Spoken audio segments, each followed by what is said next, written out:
guys, it's Kikamoni, and I am going to do a recipe for you today that is one of my absolute favorites. It is the very best spaghetti and meatball recipe that I have ever made or possibly ever even eaten. It's courtesy of Ted Allen. A couple years ago, there was a show that was like the best thing I ever ate, and then they did a spin-off on Food Network also that was the best thing I ever made, and this was his tribute to that show. It is his recipe for spaghetti and meatballs, and it is phenomenal. So without further ado, I'm going to go ahead and get started. So what we've got here, we're going to start with the meatballs. I'm going to go ahead and tip the camera down so you can get a good view of this here. Okay, so what we've got here is 1 pound of ground beef and ½ a pound of ground pork. And to this, we are going to add 1/3 of a cup of breadcrumbs, and now you can use pre-made breadcrumbs, but they suggest using breadcrumbs from fresh bread. Just cut it up, let it sit out, and get nice and hard.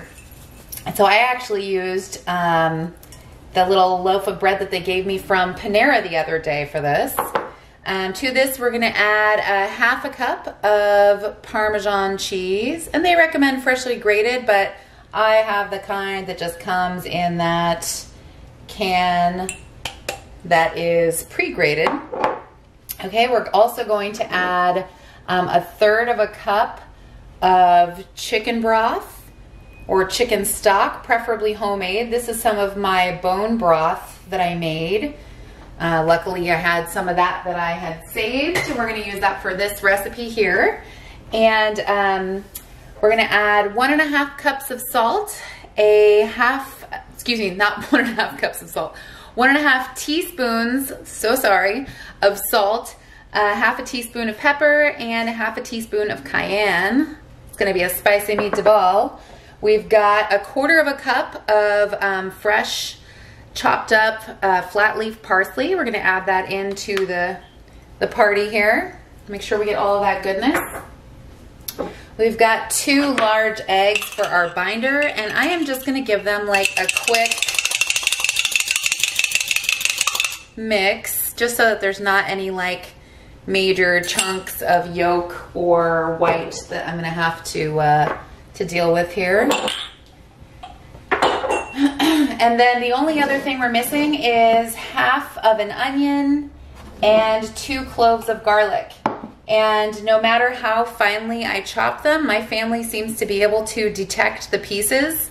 So when I put them inside of the meatballs so that there's not a big upset later on, I like to just cut them as finely as I can with this little mini food processor. And sometimes it gets almost like liquefied, which is good in my household, because those little chunks sometimes can be a turnoff for kids or adults that are not onion fans, but you don't want to lose any of the flavor that you get from that. So there we have it. Those are all our ingredients. That's full cast of characters.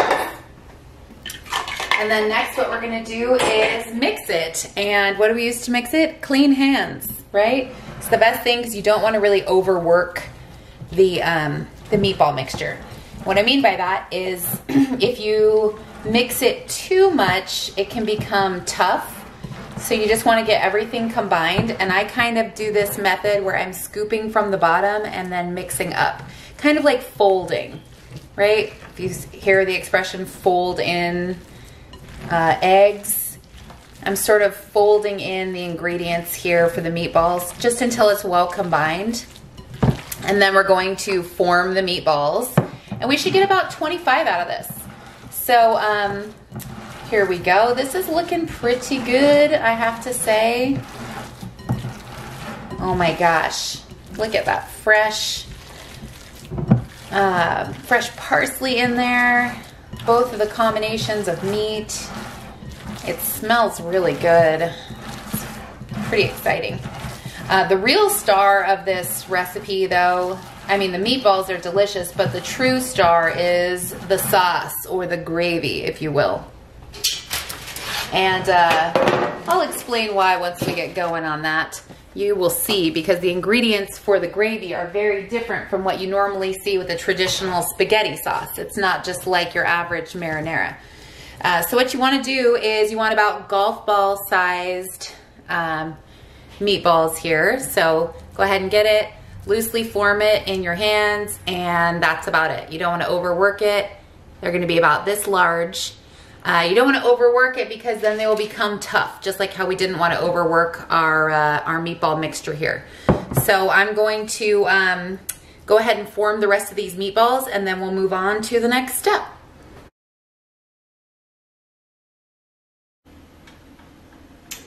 Okay, so the next step is to brown the outside of those meatballs, and we're going to add a couple tablespoons of oil to the bottom of our pot. And the reason I'm doing them in this pot and not in a regular pan is because we want to use this same oil that's going to be flavored from all of these delicious meatballs to make our sauce with. Oh, and that's perfect. You want that sizzle. That means you know you got it hot enough. I've got it over like medium heat right now.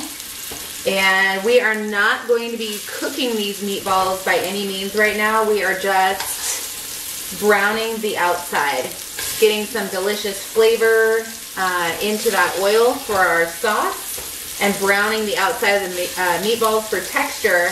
And later we will add them back into the sauce to finish cooking. And in case you were curious, I actually wound up with 28 meatballs instead of 25.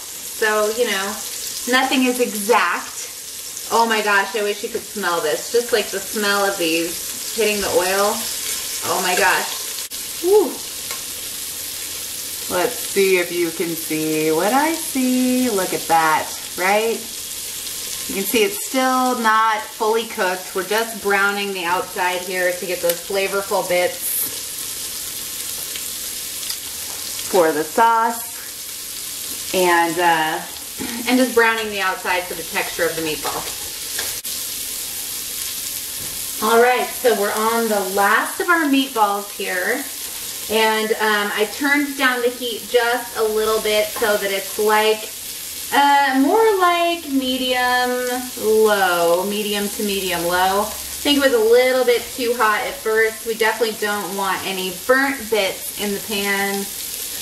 But just the, you know, the great little crust that sticks and develops to add more flavor to the sauce. And again, we're not cooking these through, just browning the outside, developing some flavor for our sauce, and getting some good texture for these babies for when we add them back in way later down the line. Okay, so now that I've got them all out of the pan here, I'm going to just stick them straight into the fridge, and that way they can cool and not grow any bacteria that will get us sick. Oh, that one almost fell apart, but that's okay. You just go with the flow, right? So here is that plate of meatballs. Okay. Now I'm going to add a little bit more oil to this because we're going to start out with our mirepoix, which is a French term for onions and carrots and celery. It's going to be the base for our sauce, as it is the base for many other great sauces. We're going to turn this down just a little. I don't want to get these like overcooked. We just want to start softening them up and sweating them out before we add in our next ingredient. Okay, and I'm going to scrape up those little bits from the bottom because we want those to become a part of our sauce as well.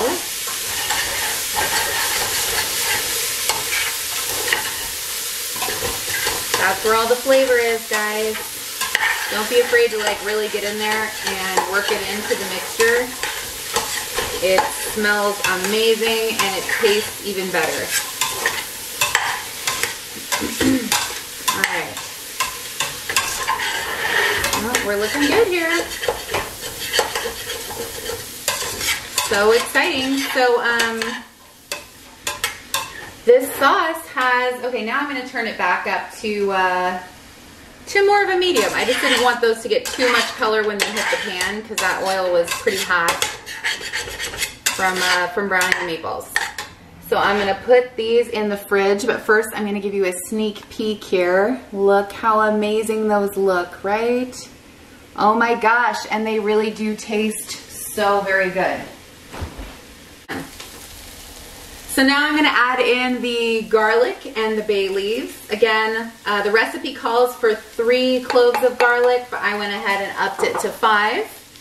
And 2 bay leaves. But one of my bay leaves was kind of tiny, so I went ahead and added in a 1/3 that was broken. So I have just probably slightly over 2 bay leaves in here. But you know, you don't have to follow every recipe exactly. Now the garlic and the bay leaves, you want to just cook for like a minute until you can smell it. We're not quite there yet. Once it becomes fragrant, then we're going to move on to the next step, and we're just about there. Whew, man, I'm excited about this.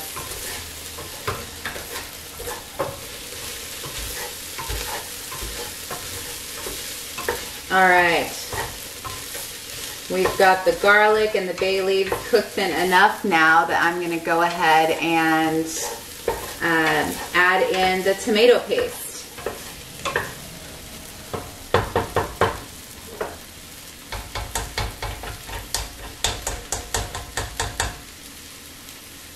Come on, you. All right, I'm going to have to just go for it. So I'm adding in 1 tablespoon of tomato paste, and this adds a deep, rich flavor, but you want to make sure and cook it before we add it into the vegetables. So I'm going to add it off to the side here, like you can see that I've done. Give my finger a rinse.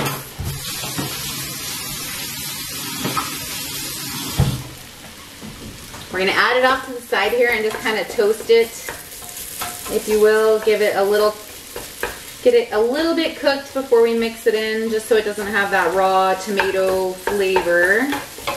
Off to the side, just for a minute or so. And then we're just going to stir it into the vegetables.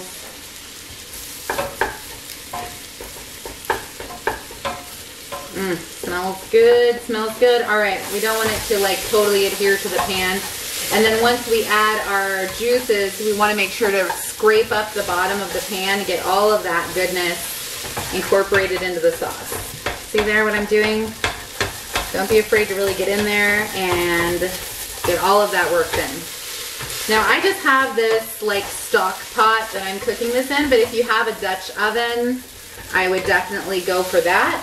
It's supposed to have really even heating, and I'm sure that would lend itself really well to this recipe. I just don't have one. So use what you got, right?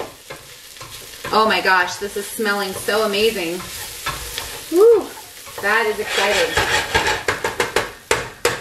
All right, so here's what we've got going on so far.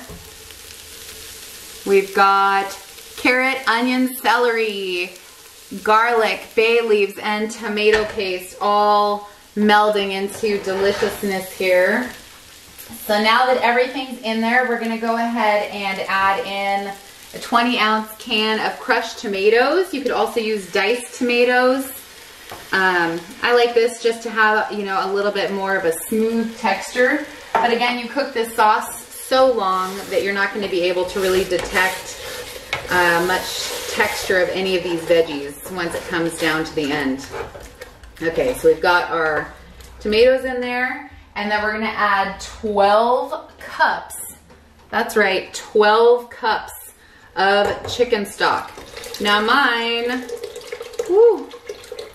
was frozen homemade stock, so I was thawing it out, but there's actually still a chunk here that's frozen. It's like a giant meatball of chicken stock. So there was 8 cups out of that giant measuring cup there. And then we've got another 2 here. And then that's the end of my homemade stock. For the rest of it, I'm gonna be using just regular old chicken broth. You don't have to use homemade stock. If you have it, it's preferred. And of course, I have a great recipe to make your own chicken stock or bone broth, if you will, on my catalog of videos. But if you're using store-bought chicken broth, you want to make sure that you choose reduced sodium, because this is going to reduce down and really concentrate as we wait for this whole sauce to reduce by half. So here we go. That makes it 12 total cups of broth that we have added to this. Now we're going to turn the heat up and bring this to a bubble. But before we do that, we're also going to add thyme. I've got like 3 sprigs of thyme here that we're going to add in. We're going to fish out those stems later on, but you can just throw it in whole, and then as it cooks, the leaves will just come off of those little stems. And don't forget about the little bits on the bottom. I turned my heat up to high, by the way. We want to bring this to a boil, and then we're going to reduce the heat to simmer. And then that is where it's going to stay for a very long period of time. Okay, so it has come to a boil here. You're going to want to turn the heat down to low, or maybe just, you know, a little bit warmer than low. Mine, I usually put it at about number 1, which is like 1 notch up from minimum. And so we turn it down to low. It's going to come down to a simmer. You want to still see it bubbling though. And then we're going to want it to reduce by half. So I have taken a chopstick here and drawn a little line on it, so right where it is at the top. That way I can come back and check with my little measurement stick here and see how close we are to halfway. But in my experience making this recipe several times, it takes a lot longer than the 1 hour that Ted Allen says. It takes closer to 6 hours, which is why we fondly refer to this recipe as 6-hour spaghetti. That's why it's so great to make on the weekends. Maybe that's where the whole Sunday gravy thing came from, because it just takes forever. And this sauce has a really wonderful concentrated flavor that comes more from the chicken stock than it does from the tomatoes, although there are tomatoes in this. So here we're bringing it down to a simmer, and then you want to leave the lid on, partially covering, and then let it go. Okay, well, at long last, it's been about 4 hours and 40 minutes. But the sauce is reduced exactly how we would like it to be. It's thick, it's reduced, it smells amazing. My entire house smells so delicious because of this. There are still like some barely visible chunks of veggies in there.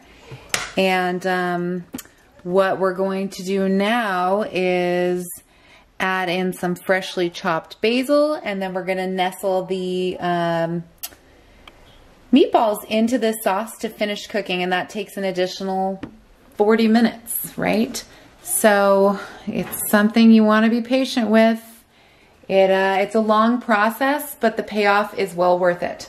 So here you see I'm just adding in fresh chopped basil right into the sauce, and we do this at the end so that it just doesn't, you know, murder it. And then here is that plate of meatballs. Again, they're still raw inside, but nicely browned on the outside. And we're just gonna go ahead and gently add these kids into the pool. Nestle them in there. Okay.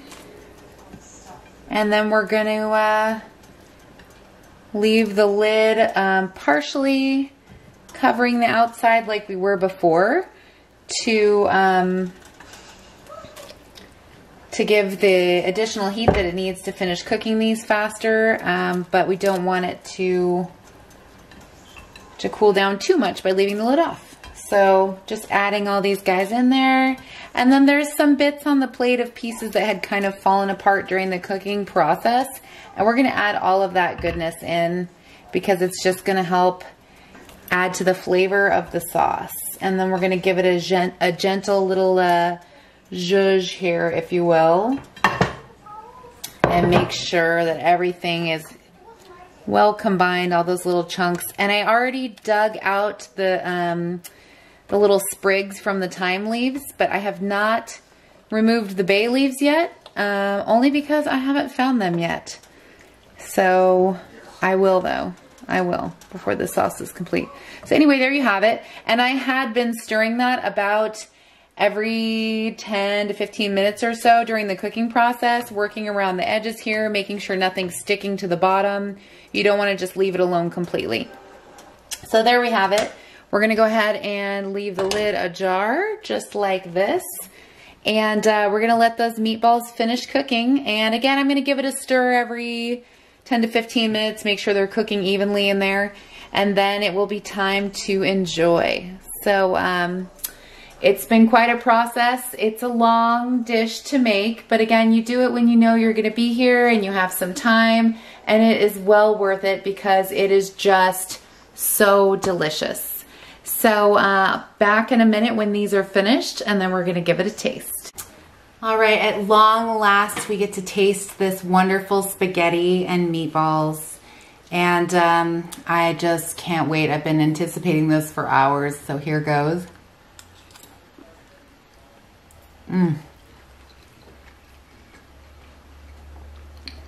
It's got this deep, rich, concentrated flavor.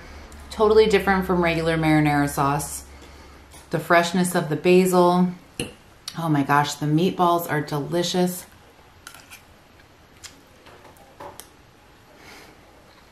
The teeniest bit of heat in the meatball from the cayenne. But so much flavor. Oh my gosh. Oh, you can taste just everything melding together, making such a nice concentrated flavor. It's hard to describe really because the flavor of the sauce, or the gravy, if you will, is so different from anything else. You get the flavors from the mirepoix, the garlic,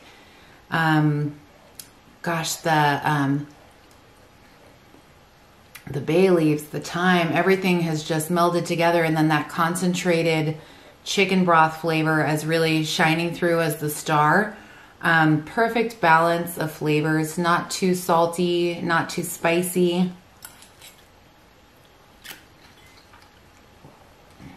Little sweetness from the carrot. Man, this is a home run.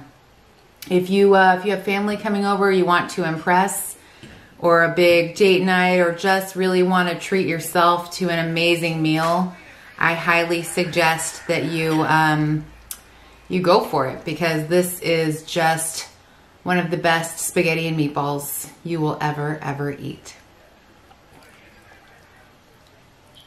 Oh my gosh. I'm just gonna eat so much of this. Thank you so much for watching. I really hope you try and make this recipe.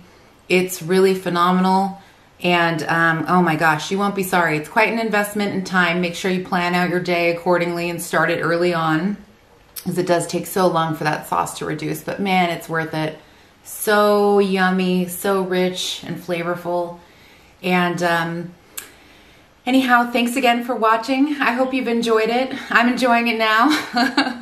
And if you liked the video, please give it a thumbs up. If you have any comments or suggestions or questions, ideas for other things you'd like to see me make or review, please make a note in the comments. And if you haven't already subscribed, please subscribe to my channel.